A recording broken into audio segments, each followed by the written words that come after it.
Good morning, everybody. Welcome to the Center for Spiritual Living, Yolo. Coming to you live in the beautiful Grand Custodian here in downtown Winters, California. We're so happy that you're here. We're going to have a great service today. It's a beautiful day. It's a little gray, but it's still beautiful. So let's elevate and celebrate. Let's go higher. Let's go further. Let's go deeper into God's love. Let's go higher, let's go further, let's go deeper into God's love. Let joy take hold and elevate your soul. Let love be great and give us cause to celebrate.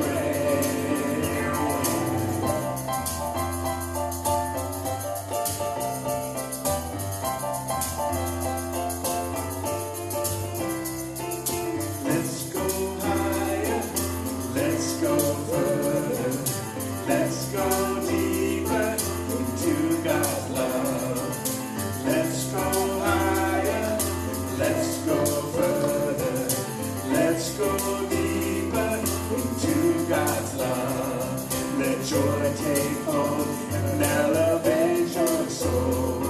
Let love be great and give us cause to celebrate.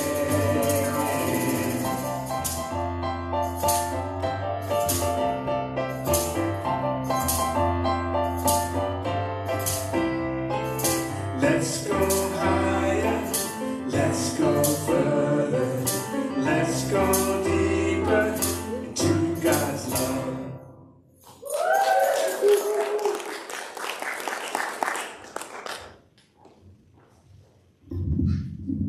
Good morning, everyone. Good morning. Welcome to the Center for Spiritual Living, Yolo. My name is Reverend David Clark. I'm the senior minister here. And I just want to tell you from our whole family and congregation, welcome, welcome, welcome. And welcome to our online audience. Our streaming is going out across the universe right now as we speak. So aliens and other worlds are listening to this service right now saying, I think that's true about me. So, good morning, Billy. Good morning, David. How are you doing? I'm good. We got some good stuff going on today, eh? Oh, yeah, always. But, we're still in the basics. And so we've got some songs of mine that I think are going to be fun to share today. And I don't know if I can take a second to explain why I wasn't here last Sunday. Please do. Yeah, I was in LA working on a project that I've been working on for a number of years with my friend and partner, Ron Bosted. And I'm really happy to announce that a concert of songs from a musical that I've written called Flashes of Light, which is the tale of Nikola Tesla and the goddess Electra, is premiering at the El Portal Theater in Los Angeles on March 27th and 28th. So we're very excited. Hope to see you there. You can check out the musical at flashesoflightmusical.com and check that out. And there's also a place there where you can help us support the project, so I appreciate that. So, hey, I think I'm going to see you there. I will be there.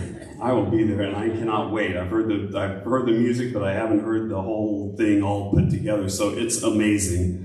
And so go out and check out the website at the very least. What else do we have today? We've got a special presentation from our tithing partner for this month, the Winters Historical Museum. And we've got Susan and George that are here, and they're going to let us know what the Winters Historical Museum does and why we should support them. So, big welcome, pre-welcome to the Winters Historical Museum.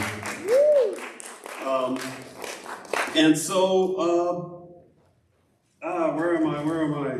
So I just want to let you know, it's like, what have you stumbled into here at the Center for Spiritual Living, Yolo? What is our philosophy all about? It is a teaching based on the universal principles that run as a common thread throughout all religions. Essentially, it is the realization that God is not out there somewhere. God is right here within each and every one of us. And that means something. in your lives, and that gives you a certain power, and that gives you a certain birthright, and that gives you a certain access to all the good that you want in this life. So that is what we believe. Here's a little bit more about what we believe, because it all works on our belief. We're going to be talking about that all month and how it works and what it does, but it's built on belief. And so there are 4 main core beliefs that we have here at the Center for Spiritual Living, Yolo, and I want to share those with you now. Number 1, we believe that love is all there is. Love is central to all the decisions you make. Everything is a call for love, an expression of love, a recognition of love. Love, love, love is everywhere. So that's the first thing we believe and practice. The second thing is that all thought is creative and influential. Thoughts are things. And everything around you has been preceded by thought. It was alive in someone's mind before it actually became a actual material thing. So we are very conscious about what we believe and what we think in this philosophy. Number 3, we believe that you are whole, perfect, and complete, exactly as you are right now. Whole, perfect, and complete. And we know this because we come from a whole, perfect, and complete source that only makes whole, perfect, and complete things. You are one of those things. So since we come from God, we enjoy that same wholeness that God is. And we believe this about ourselves and each other. And we believe it about every single person that's walking this planet right now. No matter what they believe about themselves, we know the truth of their connection to God. Our connection to God. Number 4, we believe in a world that works for everyone. And that's a world that's ruled by love and by divine law. And it operates the same way for every single person on the planet. And we are learning how to use this for our good and how to make this world truly work for everyone so that everyone's included in what happens, and not just some people, but we want an inclusive world. And so that's what we're working towards. And now it's time for my favorite time of the day, our Namaste time, where we take a moment to acknowledge the whole, perfect, and complete person that is standing right across from you. And we do that with Namaste. So let us greet each other.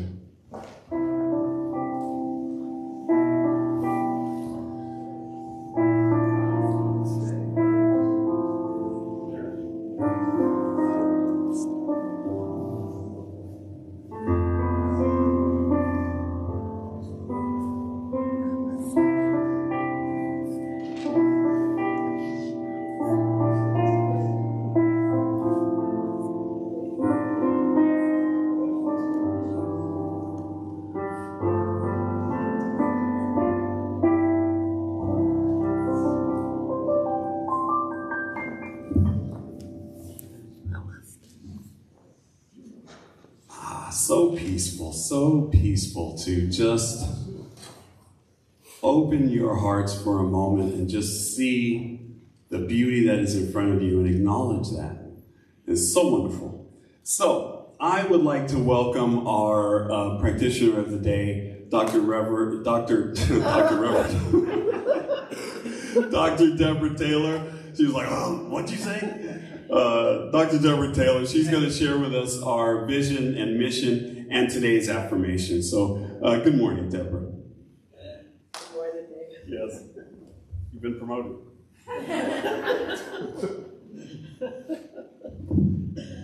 Good morning, CSL. Why? Good morning. Why? Because we love you. All right.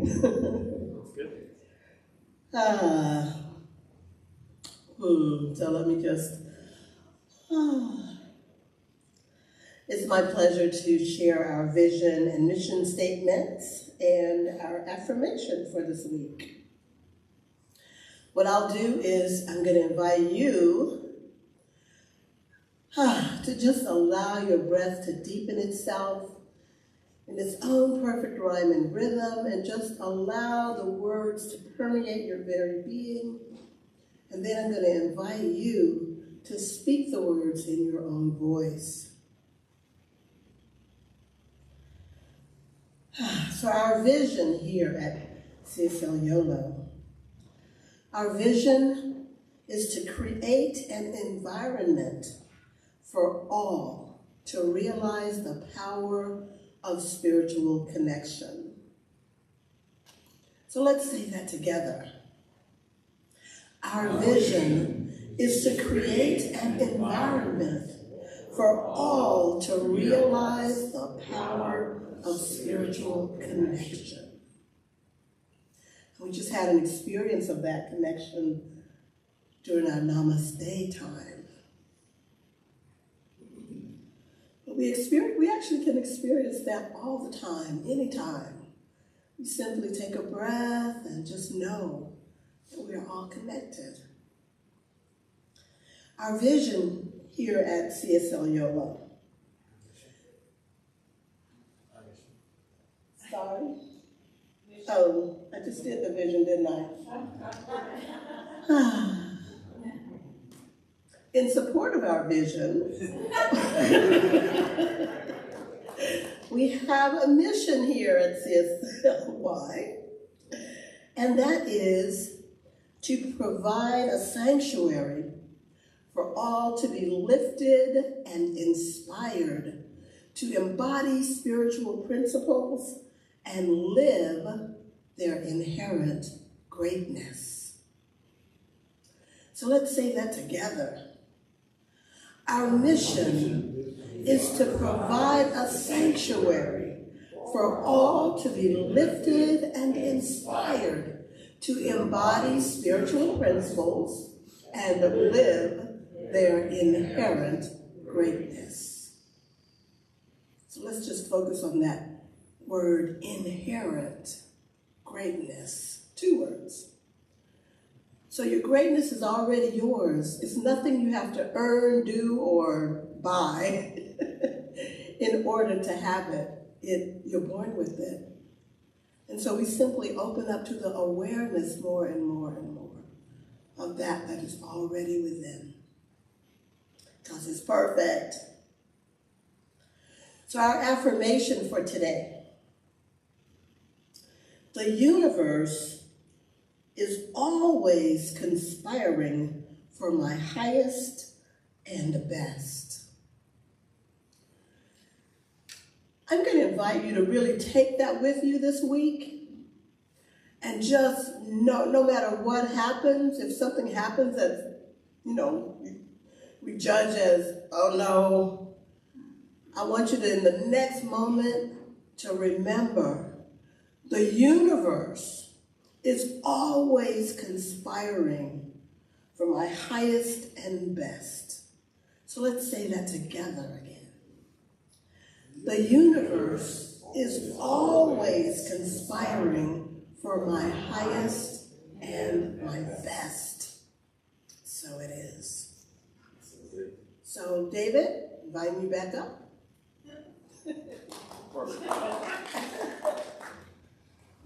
Thank you, Deborah. So at this time, I would like to warmly welcome Susan and George from the Widows Historical Society. They're going to come up and share with us what they do. Every month, we have a tithing partner, and that we partner with and we donate to, and we kind of liaise with throughout the year and see how we can, co-mingle and see how we can support them. And this month, our tithing partner is the Winners Historical Society. So please welcome Susan and George, and they're going to just fill our brains with knowledge.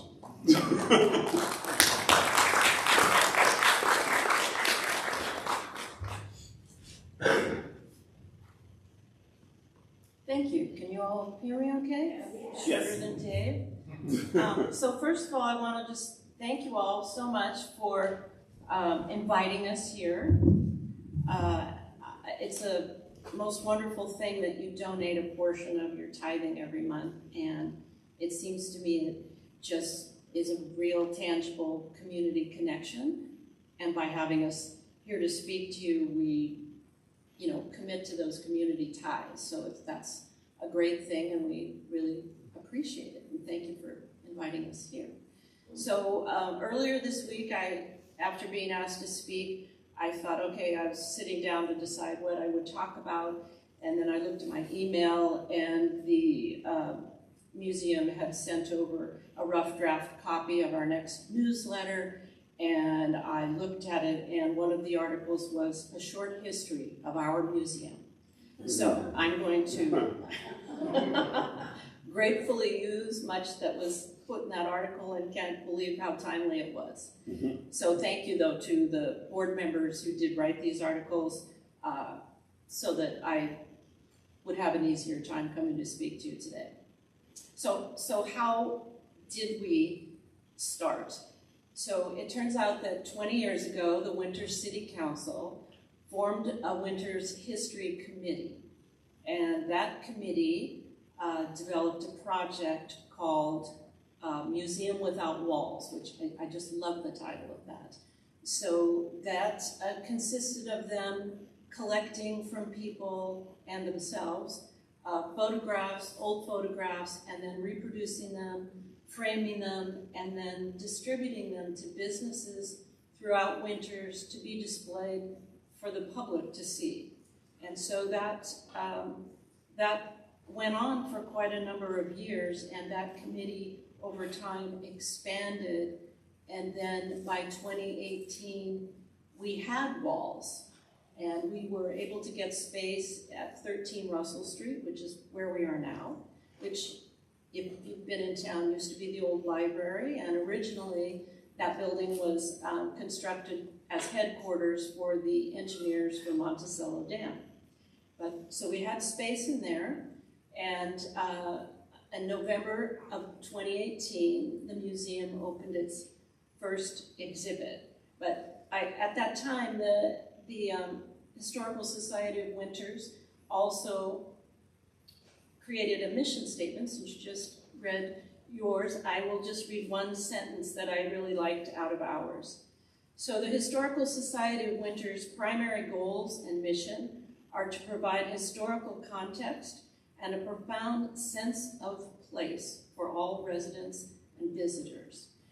And I really feel that we've accomplished that. And I say we, and I was not there at the beginning, so I don't want to take any credit for all the work that previous people did to get to the point where we are now. But I greatly appreciate all their efforts, and I hope we certainly can keep it going.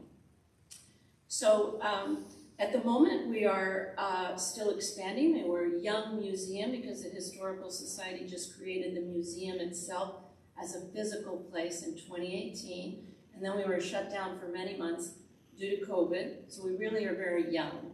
But we're expanding, we're getting more space in the building right now so that we'll be able to have a permanent exhibit and a rotating exhibit. So at the moment, our current exhibit, yes, thank you, is entitled Take a Look Back at Winters, and it's really a compilation of every exhibit we've ever had there. So if you come in, we can talk to you in much greater depth about each of the exhibits we've had over time. But just to highlight a few, the first exhibit was about the Winters Express and the Wallace family, who were instrumental in keeping it going for decades and decades.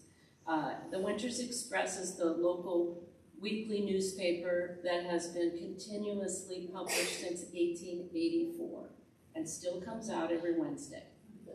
So another exhibit that we had goes through the great wealth of agricultural history in Winters, which really is probably instrumental in the creation of the town itself. Another exhibit was about the town of Monticello, which was a vibrant, lovely little town sitting in a beautiful valley, but is now at the bottom of what is Lake Berryessa. So that took place. The lake was started to fill in 1956, so it's not that long ago, and there were many people who lived up there who are still alive who came and spoke at the museum. We have oral histories, videos on our website, and those are very interesting. But I really enjoyed listening to everyone and learning about the town of Monticello, which I personally did not know anything about until I was at the museum. So all of the homes up there were either moved or burned down, taken down. All the businesses, all the trees, if they were wider than a foot, were cut down. The valley was emptied out, and the people had to disperse. And that town had a connection to Winters in that they never had a high school, and all the students came here for high school. So we were always intertwined with that community.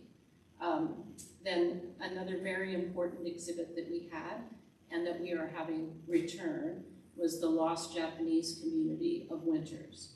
So I don't know if any of you were able to see that exhibit when we had it, but it will be returning this spring, and we are now in the process of having a monument built, and it will be placed in Rotary Park, and it's a photo of an assembly from the 1930s in Winters, and they're in front of the Japanese business section, which is where Rotary Park is now, and the community center. And of course, there were around 300 Japanese families living in Winters, and then they were all sent off to the internment camps, World War II. And the night before they were going to be released from the internment camps, some community members here burned down much of the business section.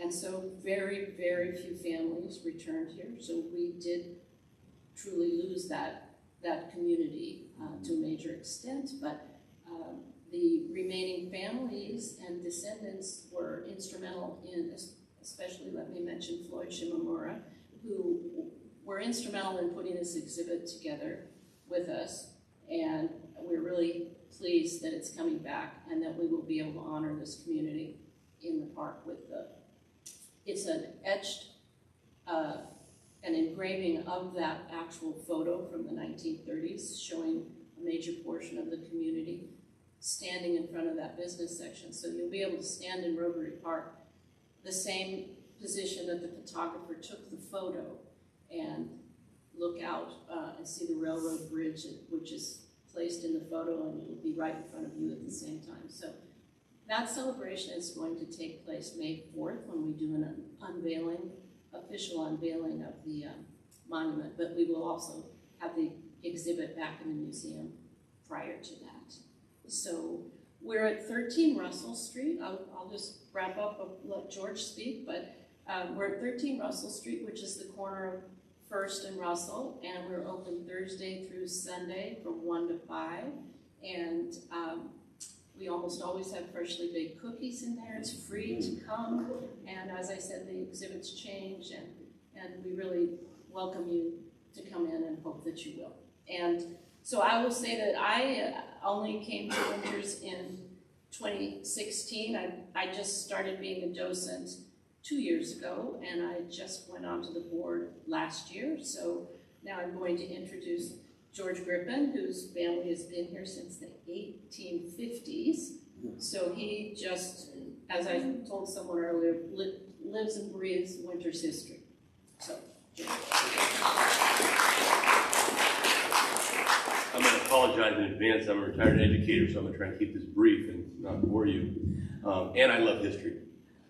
And so as I was driving to town and actually reflecting over the last couple of days about what I might share with you, I thought I'd try to make it pertinent to where we are. And I mean physically, this location.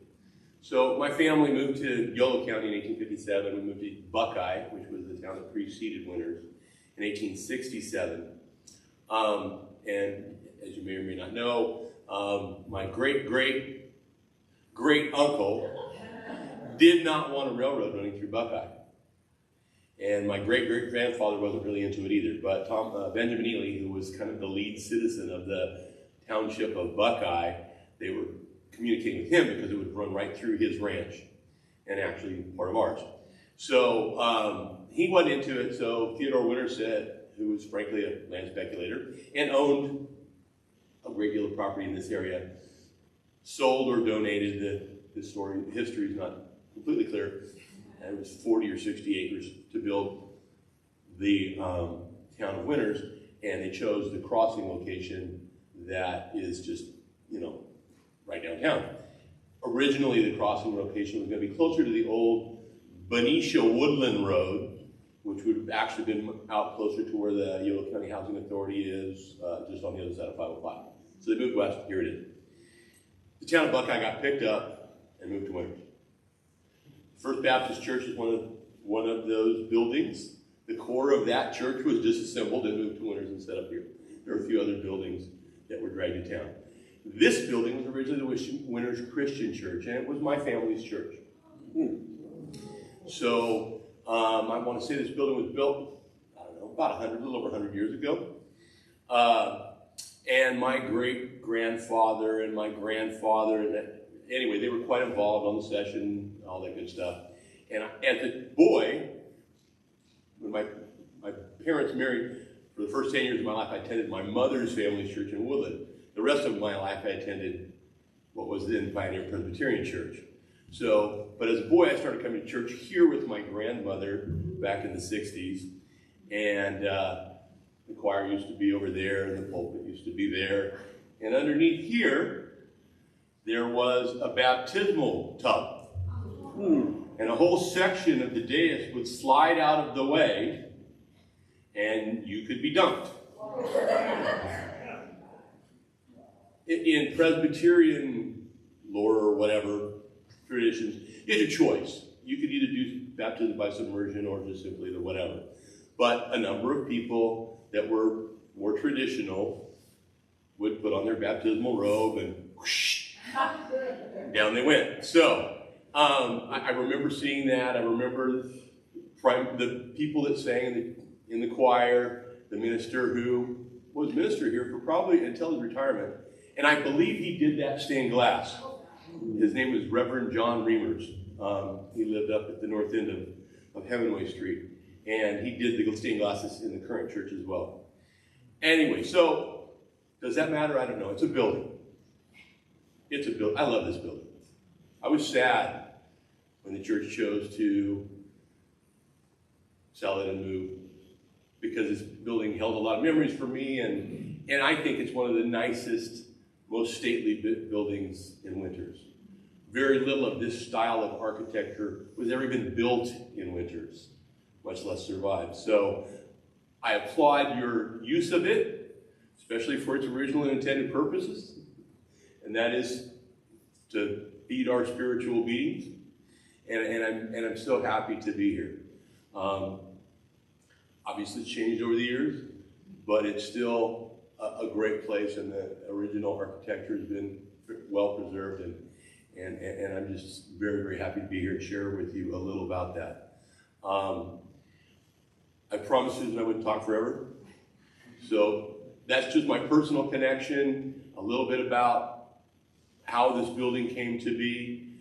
It was the largest congregation in Winters back in the 30s and 40s and 50s, and then things changed. But anyway, it's just so great to be here and see you all worshiping here, and it does my heart good. And tying back to our purpose, I personally don't believe that you can truly understand how to map a plan for yourself and where to go if you don't understand where you've come from. And so that's my commitment to sharing history. I think that we really can't understand our own current world if we don't understand how it got to be the way it is. And it's very difficult to create the solutions for the problems that we face if we don't understand how they came to be. So I appreciate your contribution to our society. It's really, really important to keep the historical foundation of our current culture alive so that we can continue to grow and improve and hopefully not repeat the mistakes of the past. Anyway, thank you very much. I won't take any more of your time. Come to our museum, please. It's free. Have a cookie and see what we do. Thank you again.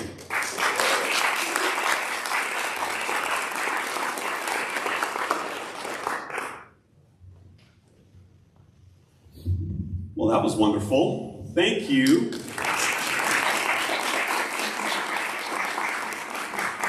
And so now, please also welcome our president of the Board of Trustees for CSL Yolo, Peggy Gravendahl. She's going to give us our announcements for this week.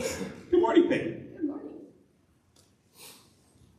My first announcement does not have a slide, so I'm just going to hold up a little poster here. I forgot to make a slide for Karen Drucker, who will be performing next Saturday at the Chico CSL. So if you want information about Karen Drucker, she's amazing. We use a lot of her music here. She's very funny. I mean, it's really worth going to watch her. And if for more information on that, just go to cslchico.org. She'll be there at 7 p.m. on next Saturday. Okay, on to the other announcements. We're a musical family here. The first one up is the Auburn Symphony. And the last concert today at 3 o'clock. And as you know, one of our members, Stephanie Rush, does play the French horn in the orchestra here. And also, Patrick's wife, Carrie Hennessy, will be performing as well at the symphony, and it sounds like it's going to be great. I know there's a certain someone that is going. Woo-hoo. Today, okay. Next up is our annual meeting, and that is on February 11th, right after our service. It will be downstairs in the fellowship hall, and obviously everyone is welcome, and you can also attend virtually. We will open up a Zoom meeting for that. And we do need some board nominations to fill 2 positions, so please consider joining the board, or if you know anyone that would like to join the board, please let us know and give them the nomination. Next up is the Season for Peace and Nonviolence, and that starts next weekend. And I believe we're going to have a speaker here next weekend for that. Where did Deborah go? Anyway, I think we're going to have a speaker here for that next week. And also next is we're going to do a packing shift at the Yolo Food Bank on Monday, January 29th from 1 to 3. We need volunteers. And we need volunteers. So please come join us. It'll be a fun packing shift. We're going to assist in sorting and packing produce, shelf stable food, bulk ingredients, and in an assembly line in a repackaging room. And it's a 2-hour event. Okay, that's it. Thank you very much. Thank you, Peggy. One last thing for Karen. The doors open at 6:30 and there's wine involved. Awesome. Yeah, Karen Drucker is really special. So now as we enter into the more contemplative portion of today's service, please join me in singing Holy, Holy. Holy,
Good morning.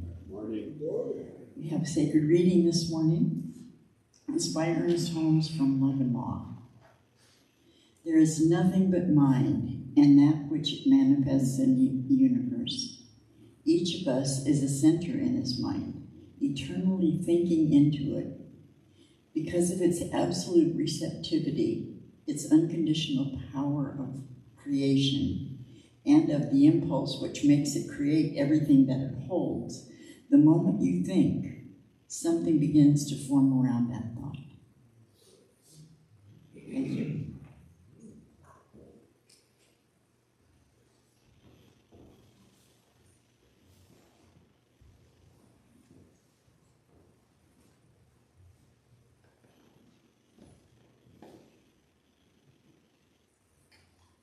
Thank you, Heather.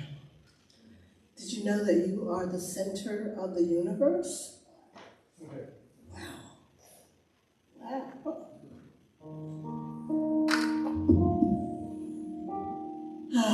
So now it's time that we enter into that space of knowing the truth of our being.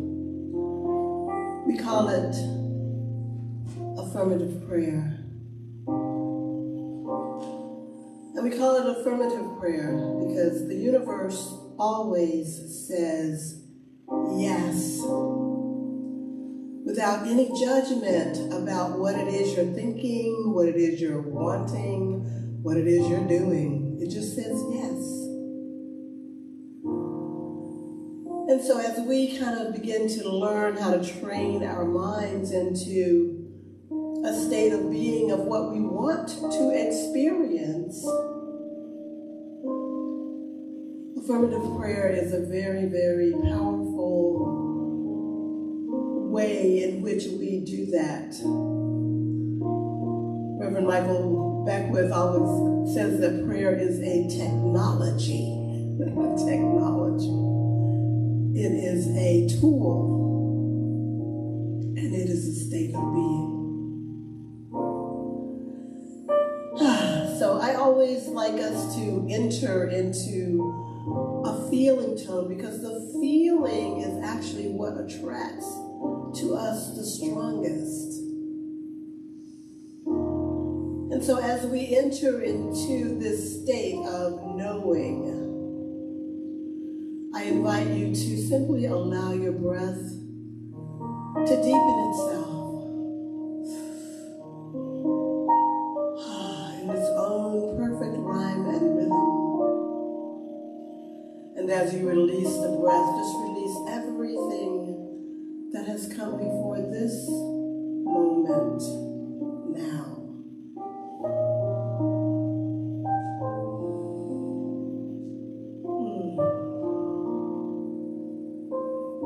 And I know that there is only one of us here. And that is that infinite presence, that divine love, that all-knowing, all-powerful, everywhere present presence. That we may call by many names. God, Spirit, Jehovah, Yahweh, Shiva, Wakantanka. We may call it Mother Earth, Father Sky. We may call it Shango, Emaya. We may call it love, peace, Big Mama.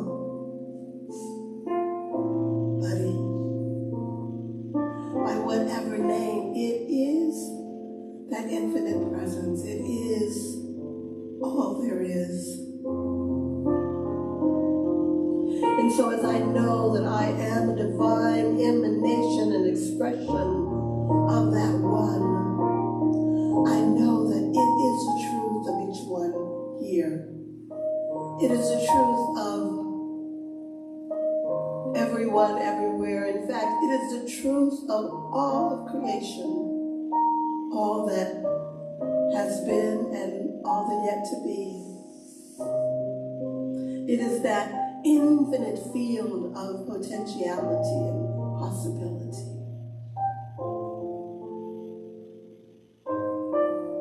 It is right here, right now. And so I simply speak my word in gratitude for this awareness. And in this place, I'm going to invite each one of us to allow a feeling of gratitude to well up within us, in our hearts, in our bodies, in our minds, our souls. And as we sit in this feeling tone of gratitude, let's just take a moment.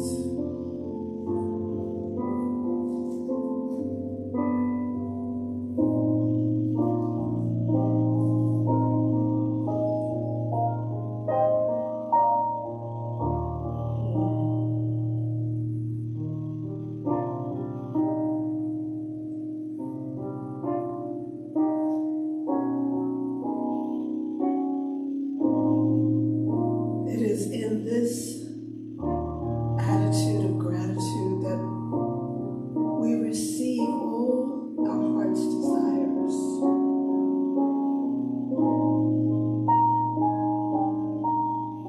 For the universe always says yes. Yes to love, yes to peace, yes to abundance, yes to loving communication, yes to beauty, yes to power, yes, yes, yes.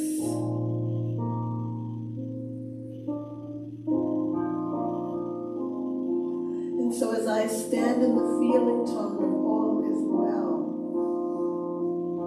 I release my word, for in the beginning was the Word, and the Word was with God, and the Word was God.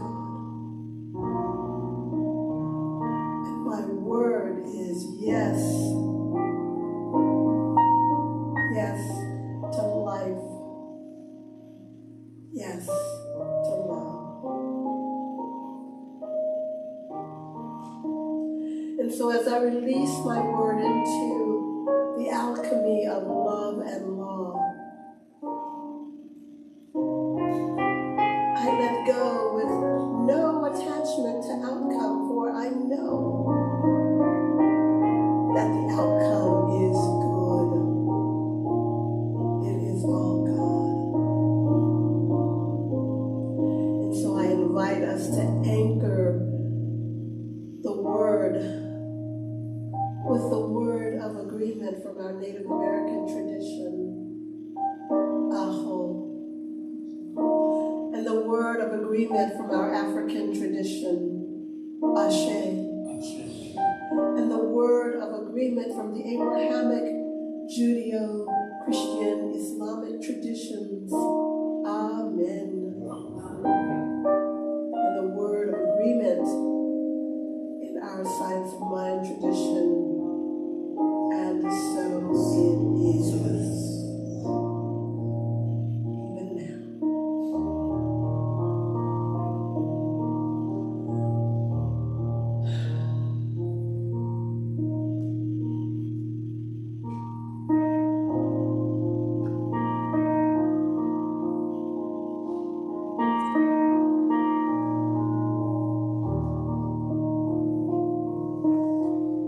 next song is a song of mine called Different Day. It's just about can always start every day fresh with love and fall in love.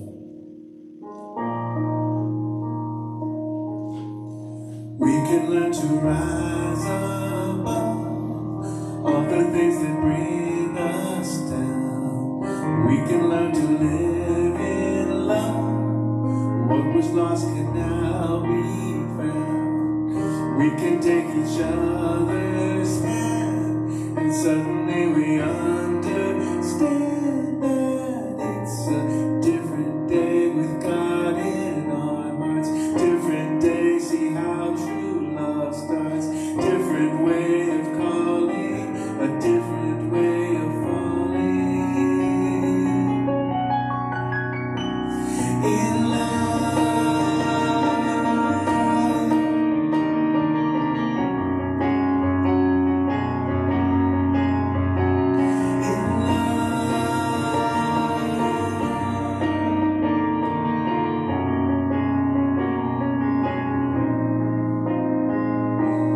we can learn to let it be and try now to just let go.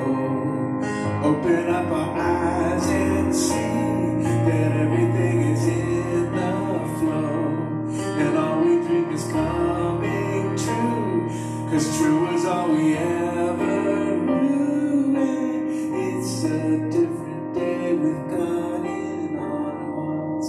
Different day, see how true love starts.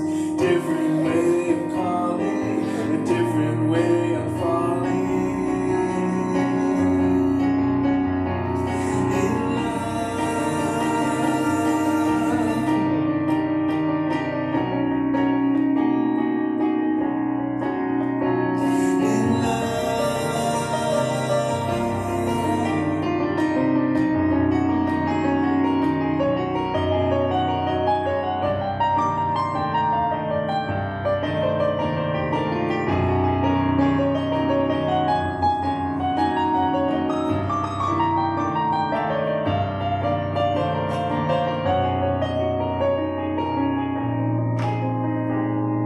we can learn to rise above all the things that bring us down.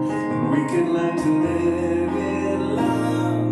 What was lost can now be found. We can take each other's hand, and suddenly we understand that it's a different day with God in our hearts. Different day, see how true love starts. Different way of calling, a different way of falling in love.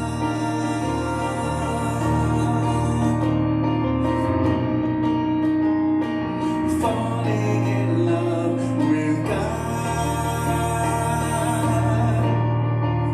is love. And falling in love with love is God. And falling in love with God is love. And falling in love with love.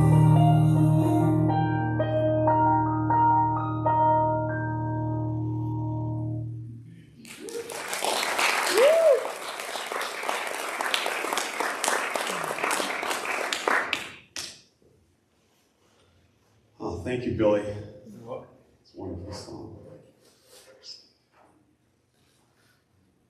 So here we are in the middle of Back to Basics week, Back to Basics month, where we're talking about that first, in our Science of Mind textbook, that first little section in the introduction that kind of describes the whole philosophy. And we talked about the thing itself, mind, spirit, God, and how it works. We talked about how it works, and this week we're going to talk about what it does. or what it do, as the kids say. So what is it doing? What is it doing right now? Well, it's doing everything. Everything. But in order to kind of bring this down so we can think about this in human terms, we're going to talk about this in terms of three things that it does. So I've narrowed this down to 3 C's that it's doing at all times. So let's get into it. The first C, it comprehends. Now, comprehend means to grasp mentally or understand. And that is what God does. First and foremost, God understands. God understands and knows itself. It knows what it is. It knows what its capabilities are. It knows what its possibilities are. And those possibilities are endless. But God is aware of this. So that awareness is going to come into play a little bit later. But God knows and understands itself. And that's very important because when it comes to our capabilities as people, we have to know what we can do so that we can go out and do it. We have to know what we're good at. We have to know what our powers are. And once we know what those are, we can go out and start using them and be effective with them and learn more about them and cultivate them and all that stuff. But we first have to know. And so, as God knows itself and knows his capabilities, there is nothing that God can't do. Nothing. So, first thing it does is know itself. The second thing it knows is it knows and understands its creation. So God has created everything, yes? Every little molecule of every little object that exists in the universe is a creation of God. And that's billions, trillions, tillions of things. And God knows and understands it all. God understands how you got to work this morning, how you got to church this morning, how you got to the center. God understands how that electron is rotating around that nucleus 20,000 light years from here. God is quite aware of that and quite aware of this. Quite aware of everything because God knows everything. God understands everything. So, if God knows everything, God understands his creation, then of course, God understands you. God knows who you are. God knows what you've been through. God knows what you believe and why you believe it. So, that is a very intimate understanding. So please know that the first thing that God's doing is comprehending. So the next thing that God does is collaborate. Okay, God is a great collaborator. And it's important for us to know that we are not orphans in the universe.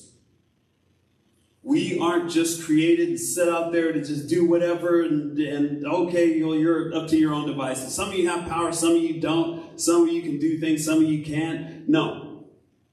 We are not just created and abandoned. We're created and supported. We're created and nurtured. We're created and uplifted. We're created and empowered. That is who we are. So, we have this divine collaborator working with us through constant communication. We are always talking to God. Whether or not you say, God, I'm talking to you right now, or if it's something that you're believing about someone else. Someone cuts you off in traffic here. Nah, grumble, they're going too fast, they're going to get into an accident. That's you communicating with God. That's you communicating your belief that they are going to encounter some misfortune, and we are relaying that to God to act upon. Every thought is something that God can act upon. Every belief is something that God can act upon. So that's why we want to keep our communication pure. We don't want to know that someone is going to be headed off a cliff. We want to know that if they are headed off a cliff, they're going with God. We want to know that that person that just cut us off in traffic right now is going with God, is supported with God, is blessed by God, is empowered by God. We want to know God first in everything that we do, even about the people we don't like. We need to know that they are with God first. Even in this political climate that we find ourselves in, aren't we perpetually in a political climate? It seems. It's like, it's not only for elections. You know, it used to be like only 4 years, only 2 years. But now it's like, every moment of every day, everything is politicized. But no matter what we encounter, we know that we're just looking at another expression of God. First. So this constant communication God is acting on. God is not judging us. We are not judged by the mechanism that creates. It just creates. So whatever thought we put into it, God says, yes, all plans are approved. Every plan we have, God says, yes, go for it. Okay? And we've talked about this a lot, that God is a rubber stamp of yes, yes, approving all thoughts, all beliefs. Yes, we'll make that happen. Yes, you will see that in front of your, in your eyes. Yes, you will see that manifest, no matter what it is. So it behooves us to believe in good, to believe in the goodness of our fellow people, to believe in the goodness of God constantly surrounding us, constantly uplifting us. Like we said last week, our home play for last week is to know that only good is going to happen to you today. Because all you're going to encounter are different forms of God. Every moment of every day, you are with God and with your good, no matter what happens. This may be a tough pill to swallow for a lot of us, because a lot of things happen during our lives and during our days. It's like, oh, well, that wasn't good. Well, that was terrible, and that sucks, and that, and turn on the news, you see all kinds of terrible things. And you see all kinds of not good. But when I do that, when I'm looking at that, when I'm thinking those thoughts, I always think of the Mr. Rogers quote about how he was distressed as a child and he was looking at some disaster that was on TV, and he was like, "Mom, look at the disaster! This is terrible. It's an earthquake, and look at all those people. They're all trapped in their houses, and this is awful." And his mother told him to look for the helpers. Look for the helpers. Look at all those people that have come out to help dig those people out, to help save them, to help retrieve them. Look at all that love. Look at all that happening. You know, it's not just the event, it's the aftermath, and it's the opening of hearts. Look at all the people that are donating to help support all the survivors. Look for the helpers. And so that's what I do now. I look for the helpers. Things happen, but we're here to help each other. We're not here to be by ourselves and stuffed away in some cave somewhere. We're here for each other, and we can help each other through anything. And that is the gift that God has given us, the gift of each other. So all plans are approved. The last C. Oh, and along those plans of approval, if you have two people with opposing beliefs, two people that believe something directly opposite, which one is God going to support? Both of them. Because God's not judging. It's like, oh, you believe that? Poof. You believe that? Poof. So, it's not a matter of right or wrong. It's a matter of us determining what's good for us. What do we want in our lives? And putting that into God's hands. So the last thing that God does, the final C, is it caters. God caters to you. Now, cater means to supply what is required or desired. And you may be thinking that, wait a minute, the Almighty Creator of all things is just here to serve me? Yes. The answer is yes. And why is that? How do we know that? Because of love. What I love, I serve. It's just automatic. You love, you serve. You love your animals, you serve them. You love your pets, you serve them. You love your children, you serve them. You love your mates, you serve them. With joy, with gusto, we serve because we want what we love to grow and to flourish. And we want to do anything that we can to facilitate that growth. And so it's an automatic reflex. You love, you serve. That's just the way it works. So we are loved by our Creator.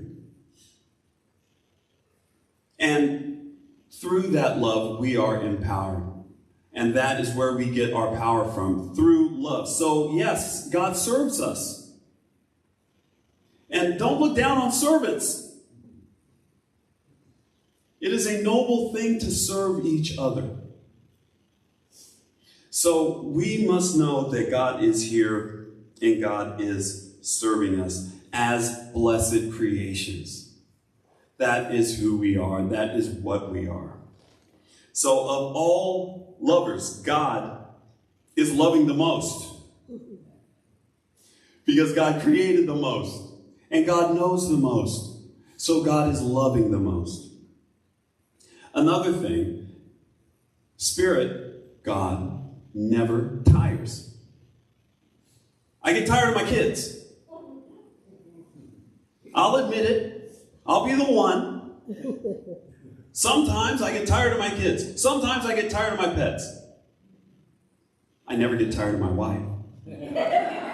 Hi, honey. Just watching from there.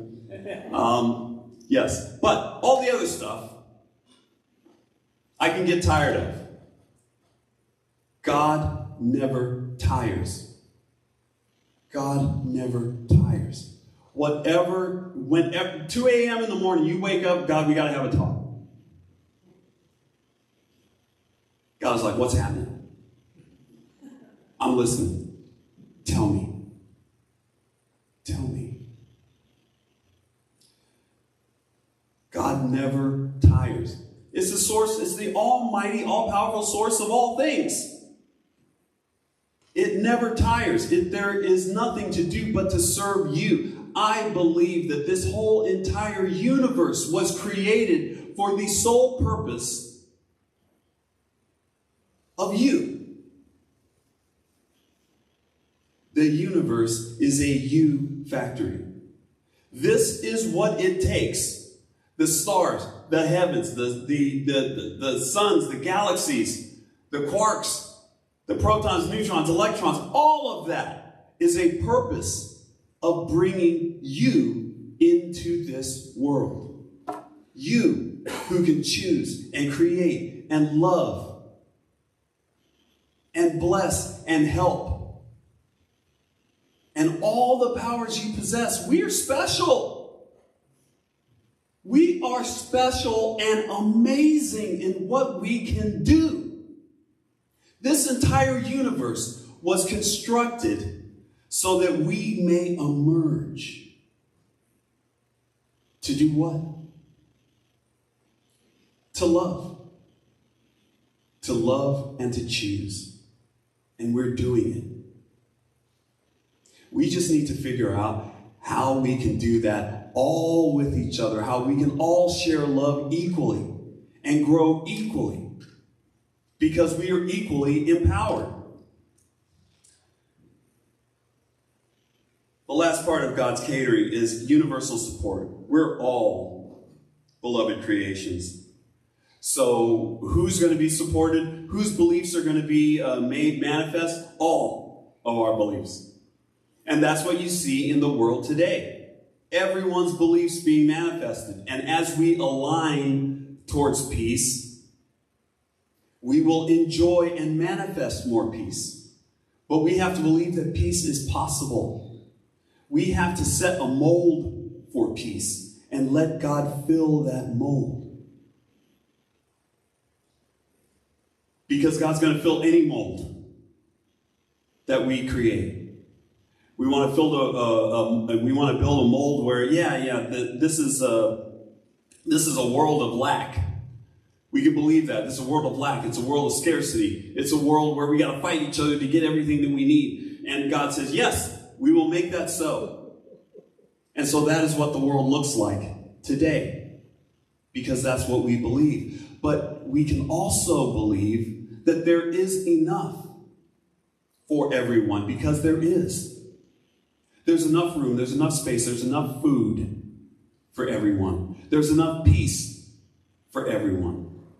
And we set that mold in front of God, and that mold gets filled in.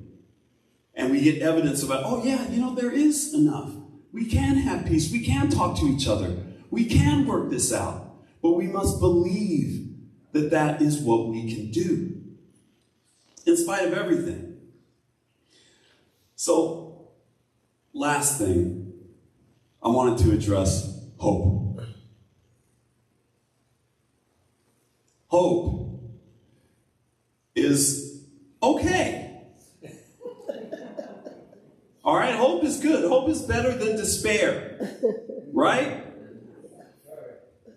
But hope is not the end of the line.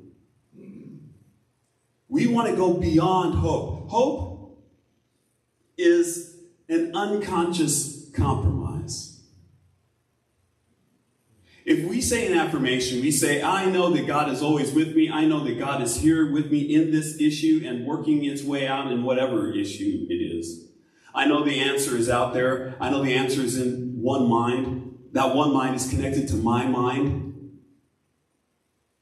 And I know that I will get the answer. I know that it will be here. And after we say that, we say, oh, I hope.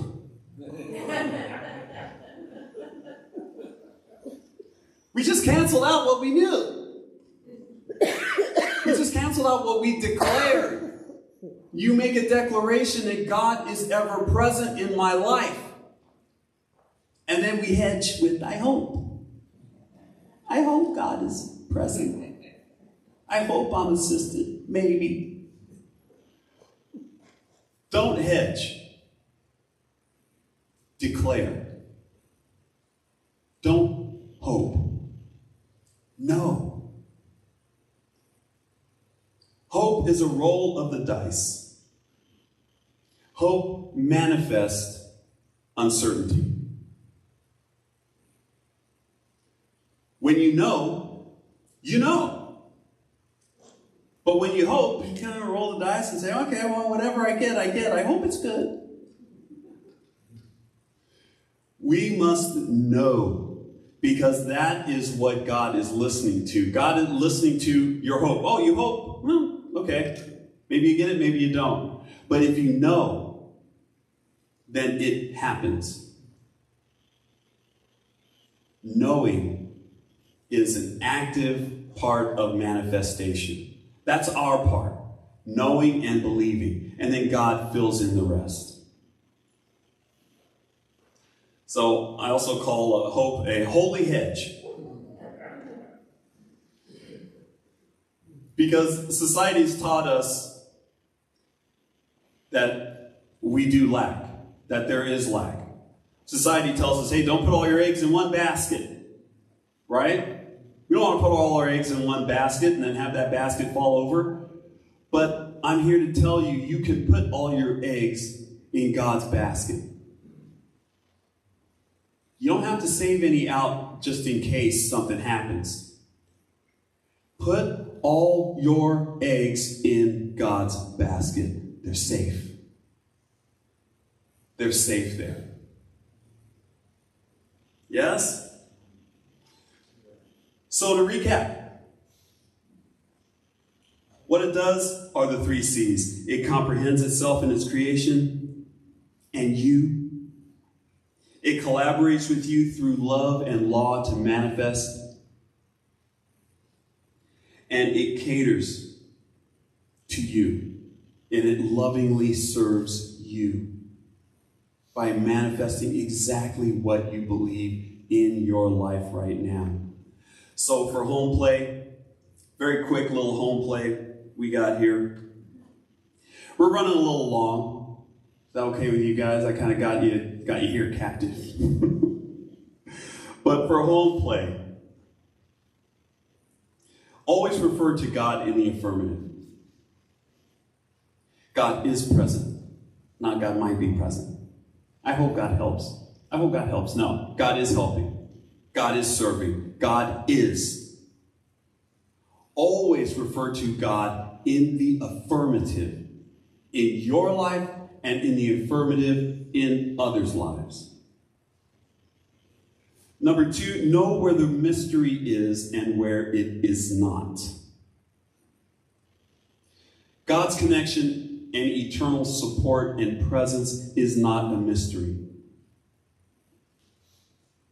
That's just the truth.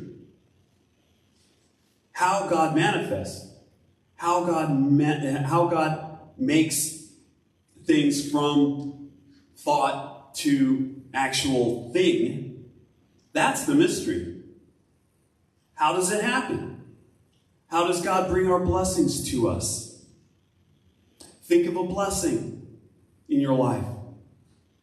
And then think about all the things that had to happen in order for that blessing to arrive in your life. It's a long road. It's a long road of coincidence, of happenstance, of chance, of accidents, of all these other things that have happened that have brought this blessing right to you. That is the mystery. You don't have to worry about how the blessing is going to happen. All you have to worry about is what blessing are you going to choose. That's your worry. And then third, hand it over to God. You got a problem, you got a concern, you've got questions. You need answers to, you need to know what to do, where to go. How am I going to figure this out? Put it in God's hands. And know, through your practice, through your training, you know that God is going to respond to you immediately. Put it in God's hands. So let's take that into prayer.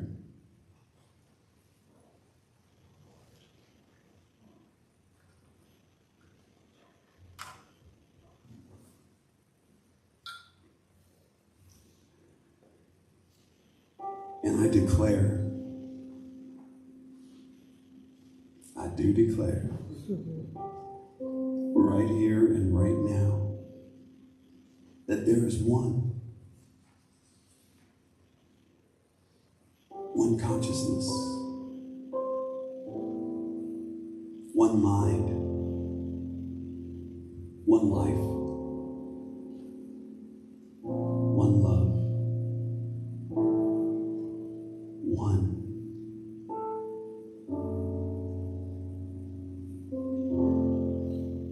And as there is one, I know that we are all part of that one. We are all part of God. We are all part of each other.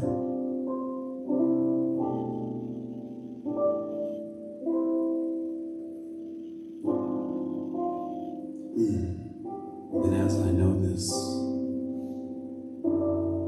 I know that everything that God is in the great, I am. Every principle that God has, every principle of good that God represents is alive in me now.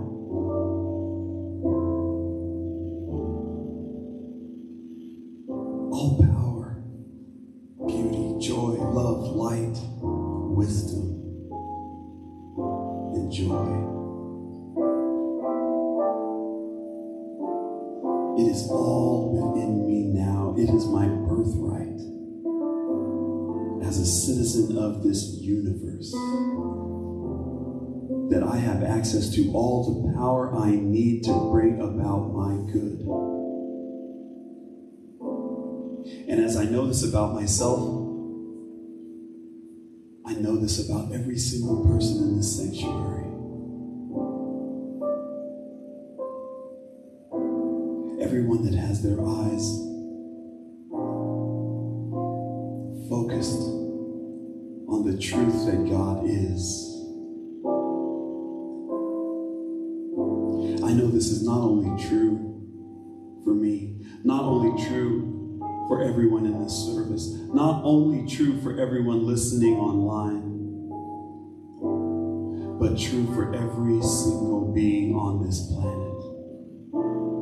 We are all empowered, every single one of us. We are all embraced by the love of God. And as we are, we know we have nothing to worry about.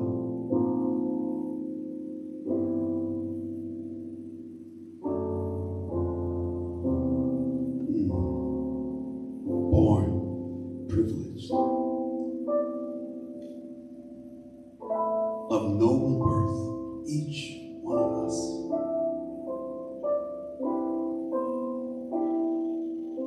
Each one of us heir to good.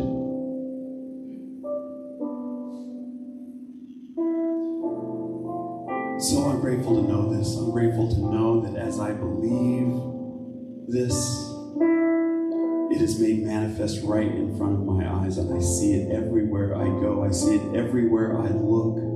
The goodness of God, the connection of people to each other, the love that is expressed everywhere. But you have to believe it to see it. So believe with me today. Believe in who we are. Believe in whose we are.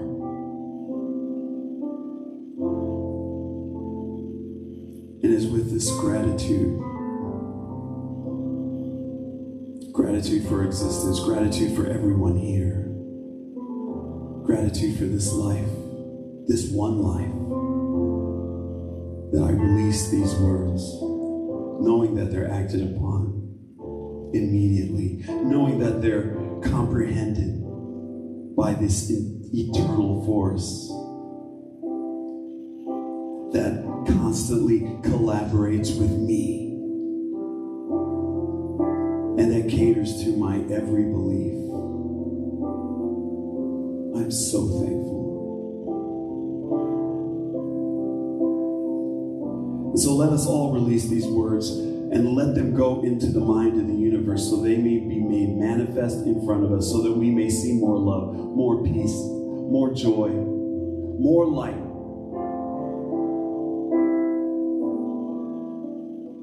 Because we are surrounded by the goodness of God. And so, join with me now as I release these words into that blessed mind of the universe with the words, and so it is. So it is.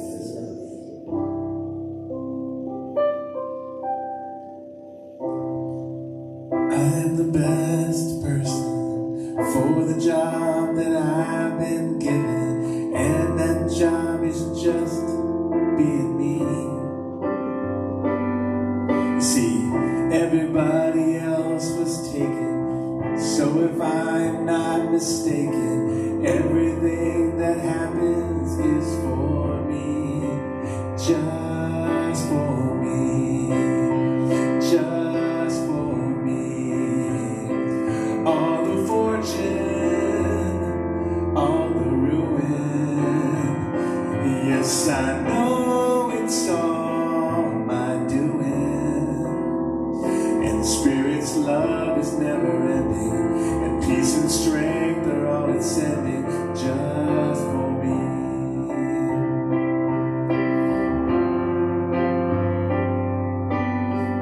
You are the main reason life on earth has any meaning, and sharing love is all you have to do. You see, what you give is what you get, and you can place a certain bet that God's love is always there for you, just for you, just for you. All the power, all the grace, well, it's shining there on your face. And Spirit's love is never ending, and peace and strength are all it's sending, just for you. And I want to remind myself of all the special qualities that I keep up on a shelf. And we need to remember that if we rise or if we fall, well, you know, that is our call. We are the best people gathered under one steeple, and we have a mission to achieve.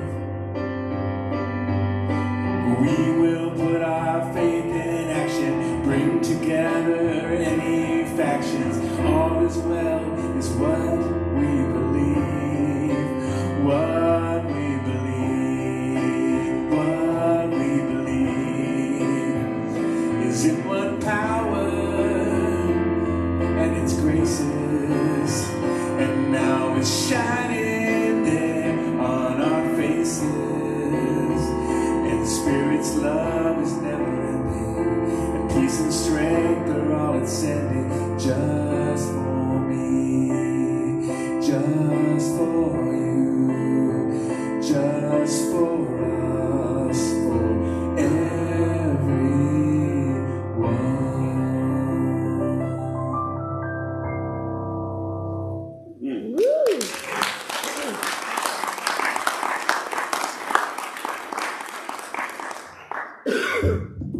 Well, that song fit. Got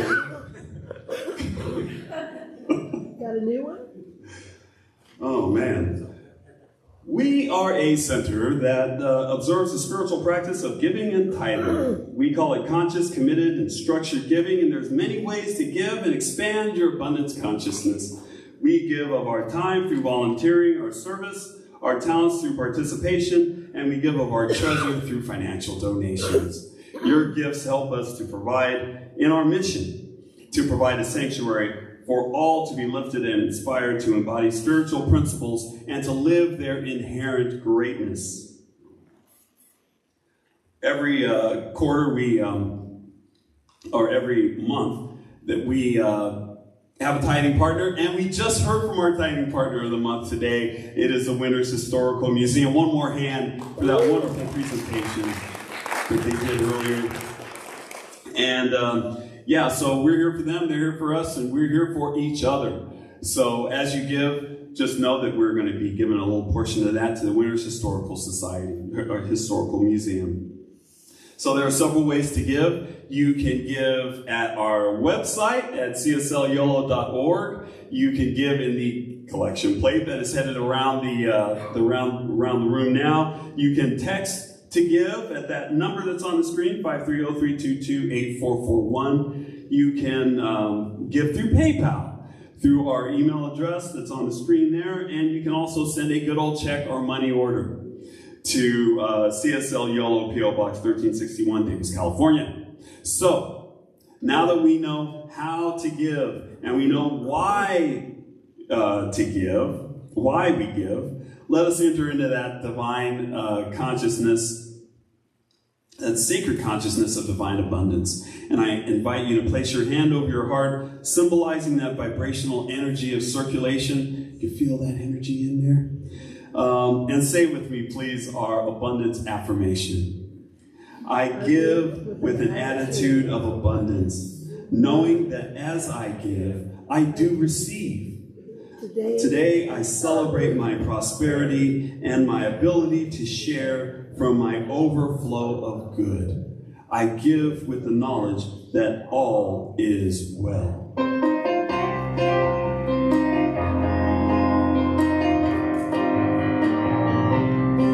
God is my source, God is my power, God gives me everything I need. So I give thanks for all my blessings, God gives me everything I need. God is my source, God is my power, God gives me everything I need. So I give thanks for all my blessings, God gives me everything I need. God gives me everything I need. God gives me everything I need. We bless and release these gifts to do their work of proclaiming the good news that all is well. As we have freely given, according to the law of circulation, it returns to us, full measure, pressed down, shaken together, and running over. So we will always have more to enjoy and to spare, to give and to share. For this we give thanks, we let it be so, and so it is. We have a special message for our children that are headed this way, our children that are in our hearts right now, that we always carry with us, our inner child. Give that inner child a hug. Give it a hug. And we want to say, we love you. We love you. We are here for you. We are here for you. And we're so glad you're here. We're so glad you're here. All right, we believe in the power of prayer. We believe in the power of connection at this center. And what does that mean? That means we believe that we are connected to God, and we're also connected to each other. And that connection has power. And we exercise that power through affirmative prayer, where we know our connection to God, and we know God's effect on all of our affairs that we have throughout our lives. So, we have prayer practitioners in the building today. Raise your hand. I'm raising my hand. If you are finding yourself in need of prayer, please let us know. It is our pleasure to pray for you. It is what we're trained to do. It is what we've dedicated our lives to, is to prayer and knowing God for ourselves and knowing God for you. So please, if you find yourself in need of prayer, we got a lovely little prayer area over there that we can sit down and have a nice little chat about how wonderful you are and how much God loves you. We are also going to have fellowship time after the service. Downstairs, we've got some goodies down there. So please join us for coffee and tea and water. And we got everything down there and some goodies. I don't know what they are, but it's going to be good. It is good. So please join us after the closing song and benediction, which we shall have now. So let us get in a great big circle and have our closing song.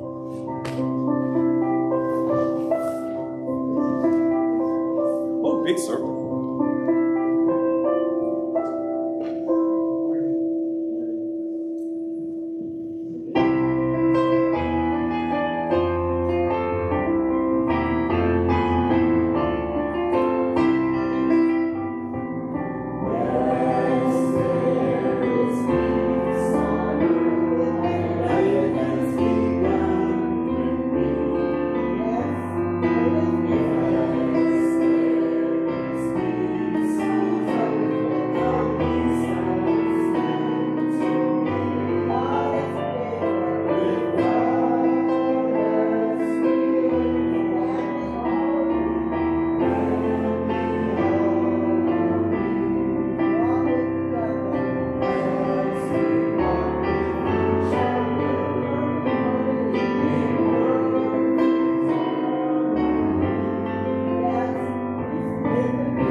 that God loves you. And so it is. Sunday.